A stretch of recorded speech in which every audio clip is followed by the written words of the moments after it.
গাজীপুরের কালিয়াকৈরে প্রেমিকাকে আবাসিক হোটেলে এনে ধর্ষণের অভিযোগ উঠেছে এক যুবকের বিরুদ্ধে। হৃদয় বিদারক এই ঘটনায় অতিরিক্ত রক্তক্ষরণে ওই তরুণীর মৃত্যু হয়েছে।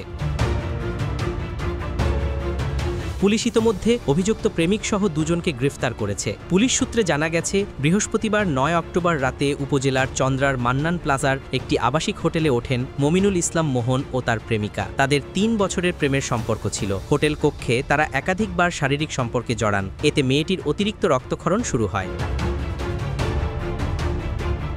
রাতে তারা একটি ফার্মেসিতে গেলেও কোনো ওষুধে কাজ হয়নি। পরে সকালে মেয়েটিকে টাঙ্গাইল কুমুদিনী হাসপাতালে নেওয়া হয়, কিন্তু চিকিৎসক তাকে মৃত ঘোষণা করেন। মেয়েটির অবস্থা বুঝতে পেরে অ্যাম্বুলেন্স চালক কৌশলে গাড়ি ঘুরিয়ে মরদেহসহ প্রেমিক ও তার সহযোগীকে মির্জাপুর থানায় নিয়ে যান।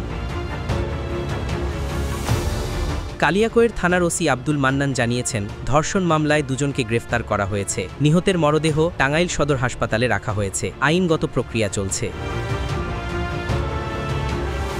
ভালোবাসার সম্পর্ক যে কোথায় গিয়ে হিংসায় পরিণত হয়, কালিয়াকৈরের এই ঘটনাটি আবারও সেই প্রশ্নই উত্থাপন করেছে। আবাসিক হোটেলের গোপন কক্ষে লুকানো এই প্রেমের মৃত্যু এখন সারা দেশে আলোচনার কেন্দ্রবিন্দু।